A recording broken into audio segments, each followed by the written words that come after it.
Halo semuanya, hari ini kakak mau bacain kalian dongeng sebelum tidur.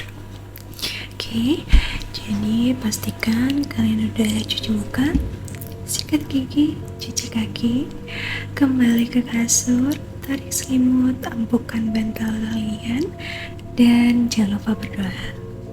Oke, Kak Feli mulai ya. Oke.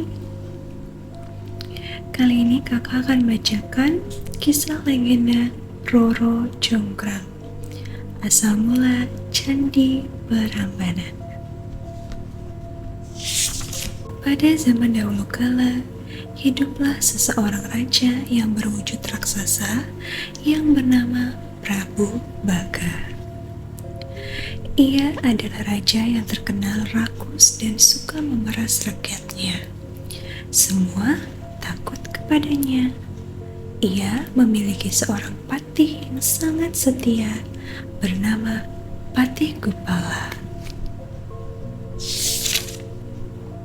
Suatu hari, Prabu Baka memimpin penyerangan ke kerajaan Pengking.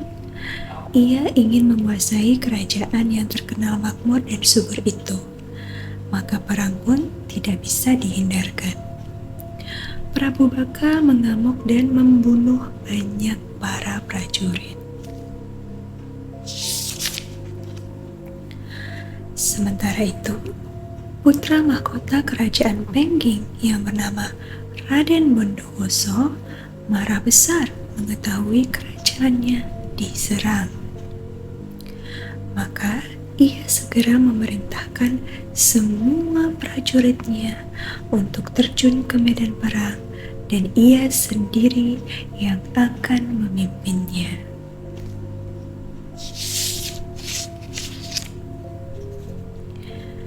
Di tengah medan pertempuran, Raden Bondowoso bertemu dengan Prabu Baka. Pertempuran pun terjadi. Prabu Baka yang memiliki kesaktian yang luar biasa segera menerjang Raden Bondowoso yang juga memiliki kesaktian yang tinggi. Namun, pada akhirnya Raden Bondowoso berhasil membunuh Prabu Baka.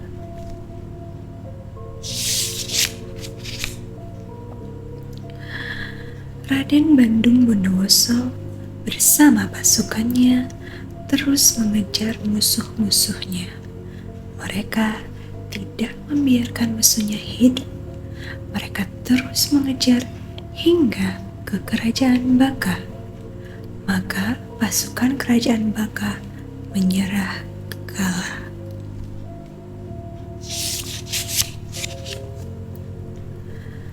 Setelah berhasil mengalahkan pasukan musuh, Raden Bondowoso bisa masuk kerajaan dengan leluasa. Alangkah terkejutnya ia saat bertemu dengan putri yang sangat cantik jelita, yang tak lain adalah putri Prabu Baka yang bernama Roro Jonggrang. Raden Bondowoso pun jatuh hati kepadanya. Raden Bondowoso tidak bisa tidur setelah melihat Roro Jonggrang. Maka keesokan harinya ia menemui Roro Jonggrang untuk melamarnya. Roro Jonggrang sangat kaget. Ia pun memberikan 2 syarat, yakni dibuatkan 1000 candi dan sumur Jalatundra dalam 1 malam.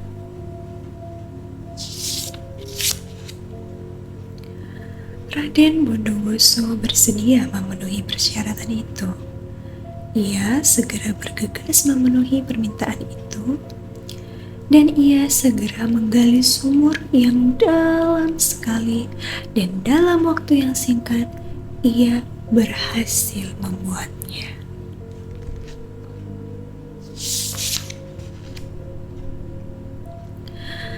Saat sumur itu selesai, Roro Jonggrang meminta Bondowoso untuk masuk ke dalam sumur dan memeriksanya.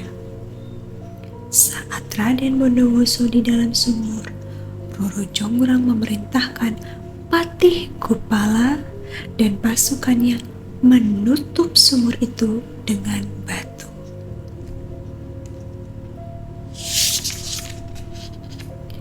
Namun, dengan kesaktian yang dimiliki Raden Bondowoso, ia berhasil lolos. Raden Bondowoso sangat marah karena tahu ia ditipu. Namun, karena cintanya kepada Roro Jonggrang, ia berhasil meredakannya. Lalu, Roro Jonggrang meminta untuk segera dibuatkan 1000 candi dalam semalam.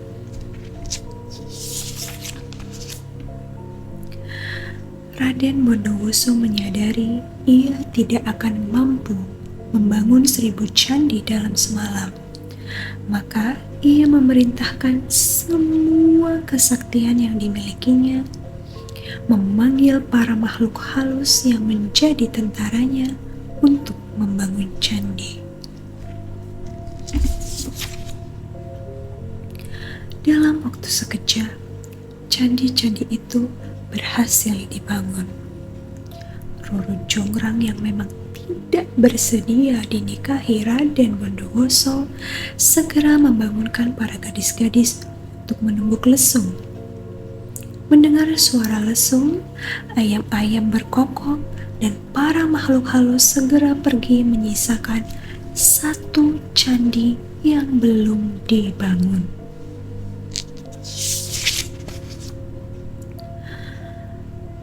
Raden Bandung Bondowoso mengetahui kalau ia ditipu lagi.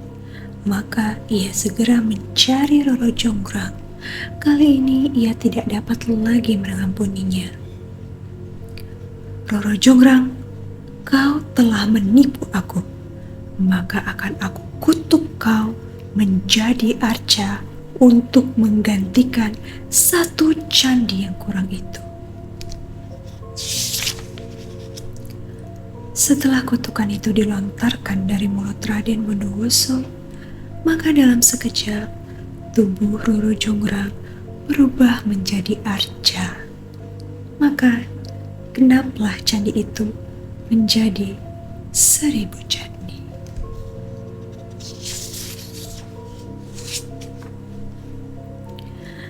Melihat Roro Jonggrang telah menjadi arca, Raden Bondowoso menyesalinya.